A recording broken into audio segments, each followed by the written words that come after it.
our workplace programme has about 750 businesses working with us at the minute in the UK and internationally, and our team is about 25 people that work with all of those businesses. And we essentially manage these as accounts. Oh, okay. So each of these 720 organisations, 720, yeah, 750. Each of these organisations needs to have a main point of contact and somebody that is there to manage that relationship. And so that's what our team of about 25 employees in Stonewall do. What I think is critical though is, like, Vic has visited Croatia on holiday. I would love to someday, but we are not Croatian. We don't know what it is like to live in Croatia and to work in Croatia. So what's really important is that we teach you about our model of working and that you find the answers to the barriers and the problems that you face.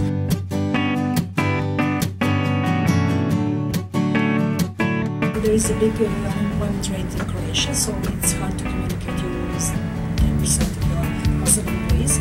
But okay, then this is not time for that. But to be proactive, we can talk about losing the 10% of customers. Right? LGBT people have a greater paying power and so on. So there is always.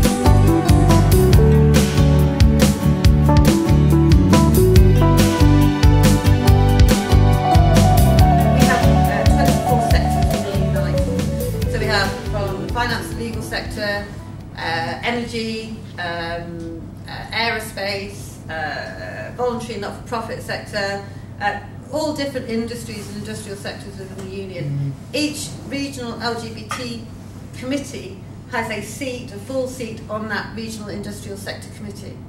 So if we decide that as an LGBT committee we want to raise the issue of mental health awareness, which is one of the issues that we've raised most recently. Mental health is a serious issue in the UK. If we want to raise the issue of housing, housing is another absolutely massive issue for our LGBT members in the UK at the moment.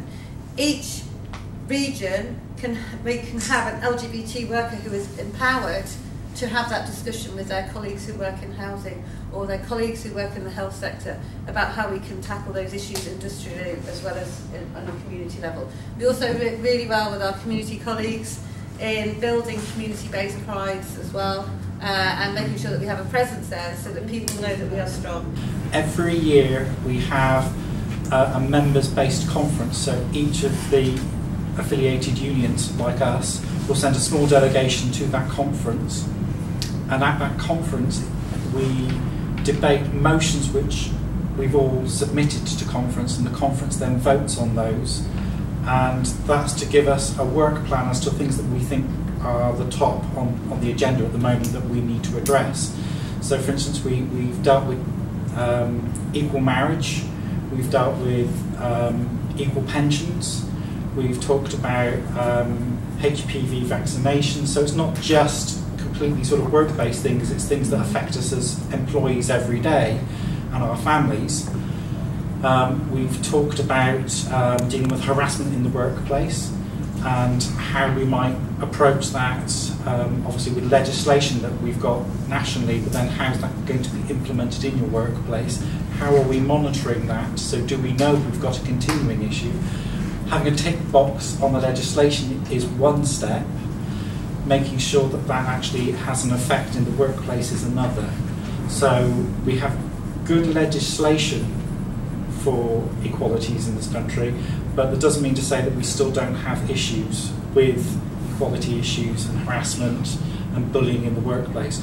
We do, but we have to have the tools for us to use to do that. And one of the things you get from being a trade union rep is that you get the skills, the support, the networking with colleagues to say, I've had a member approach me, how are we going to deal with these issues? Have you done something like this before? And as a rep with some years' experience, mentoring and helping develop the newer reps is one of the things that we need to do. You need to pass on those skills. What we have done is included the role of union equality rep, which is specifically, it's not exclusive to, but it's explicitly advertised to and encouraging people who experience discrimination in the workplace to actually become organised and be involved in our union and therefore able to challenge discrimination.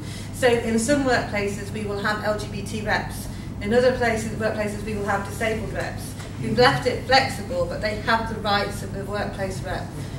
What we need to do is make sure that employers are now taking that on board and saying, well, actually, we recognise that union equality reps are the people that we must negotiate with on equality issues. Our legislative framework in the UK is not so strong that we can do that, so we're looking for statutory rights for union equality reps over the issues of consultation and negotiation, and that's an ongoing campaign. But that's not enough. We need to be able to reach out to our LGBT members to show them that there is a strong LGBT network in Unite, that we are organised, we have power, and that you're able to be part of a bigger thing. So we run organising campaigns around Pride, and last year the campaign we ran. Have you seen the film Pride? Yes. Yes. Okay, so there is within the film Pride, there is a song, Bread and Roses, which is a trade union song.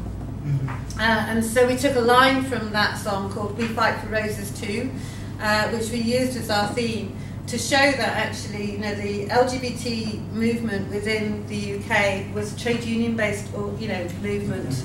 That actually it was trade unions in campaigning in 1984 and building our campaigns of awareness, which actually changed the Labour Party policy, which changed the trade union movement, which built the networks. We are the largest democratic structure of LGBT people in the UK. And actually, without our involvement and input in campaigning and fighting for LGBT workplace rights, we wouldn't have the Equality Act and the Equality Framework that we have.